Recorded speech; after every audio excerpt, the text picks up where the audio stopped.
No one had ever heard the child speak until the day he said one sentence that destroyed everything.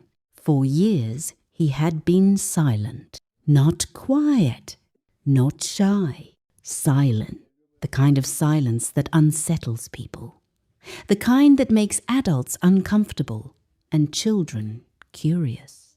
Because no matter what they tried, questions, games, kindness, even discipline, he never responded. Not a word, not a sound. And in a house filled with power, reputation, and carefully controlled appearances, that kind of silence wasn't just strange. It was inconvenient. So they hid him. Not officially, of course. There were no records that said he didn't exist. No public denial, no announcement, just quiet decisions, closed doors, restricted access, and a rule no one questioned. The child stays in his room. His name was Elias. At least, that's what the staff whispered among themselves. It wasn't a name the family used.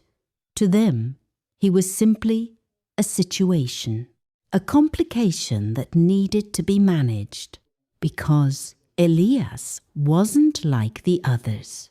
He didn't attend family events. He wasn't introduced to guests. He didn't appear in photos or gatherings or anything that required visibility. He existed only behind one locked door. The staff knew better than to ask questions. In houses like that, curiosity wasn't rewarded.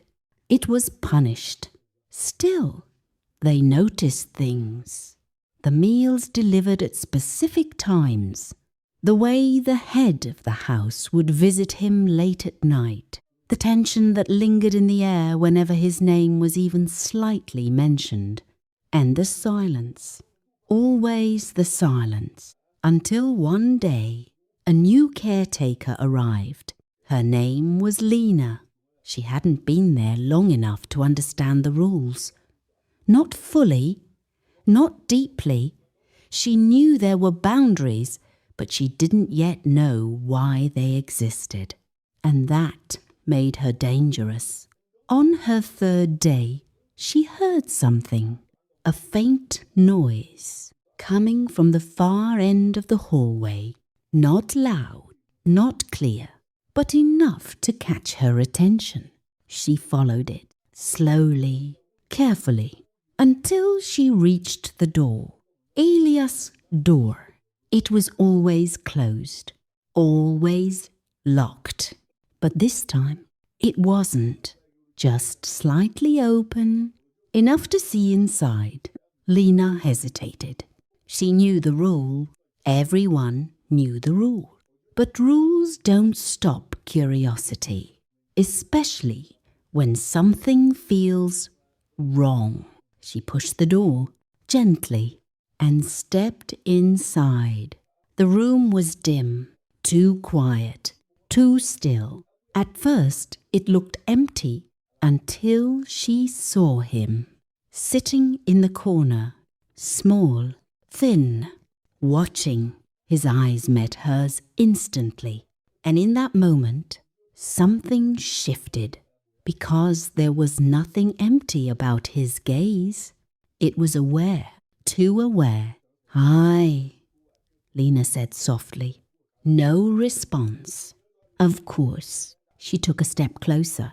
"I'm Lena. I just started working here." Silence. But he didn't look away. That was new. Most people would have. Most children would have. But not him. He just watched, as if he was studying her, measuring something, trying to understand. Lena crouched down slightly. "You don't have to be scared," she said gently. Still nothing.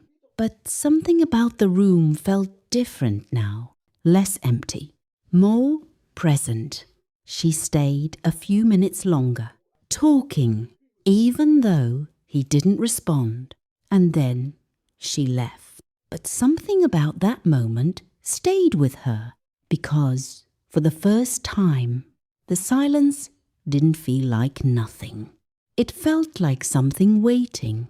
The next day, she went back, and the next. Each time, she spoke softly, patiently, telling him small things, stories, thoughts, anything to fill the space. And each time, he listened, never speaking, but always listening, until one night, everything changed. It was late. The house was quiet, and Lena heard something. A voice, soft, faint, but unmistakable, coming from Elias's room. Her heart skipped, because that wasn't possible. She moved quickly down the hallway. The door was closed again, locked, but the voice, it was still there, barely above a whisper. She pressed her ear against the door, and then she heard it clearly. Don't. Lena froze, because that was his voice.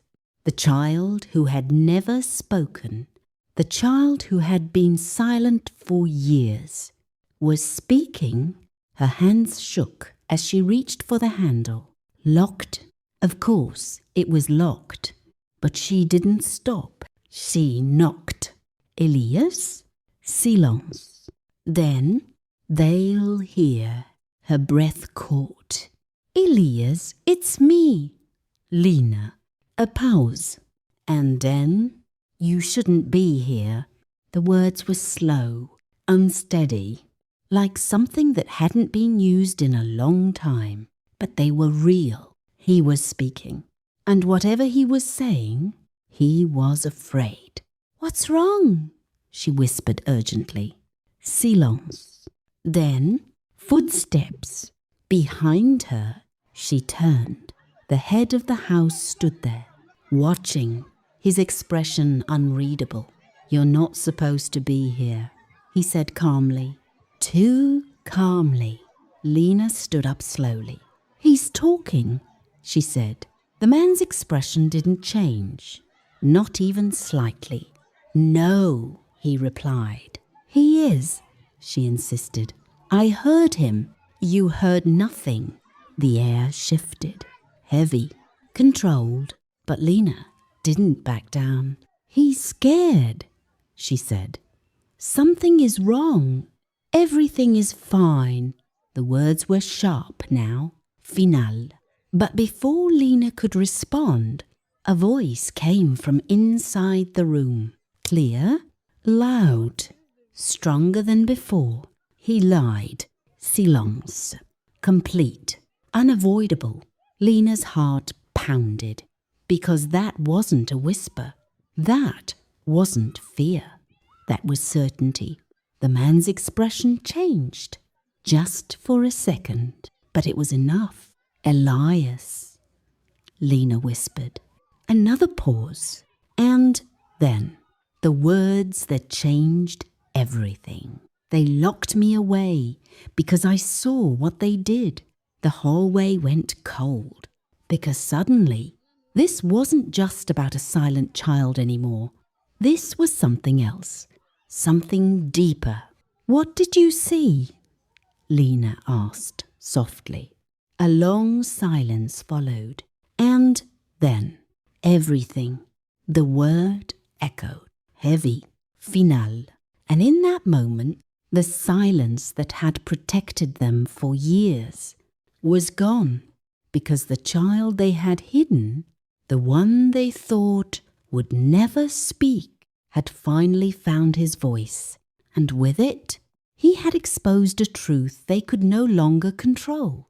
The question now wasn't whether anyone would believe him. It was whether anyone would survive. What came next?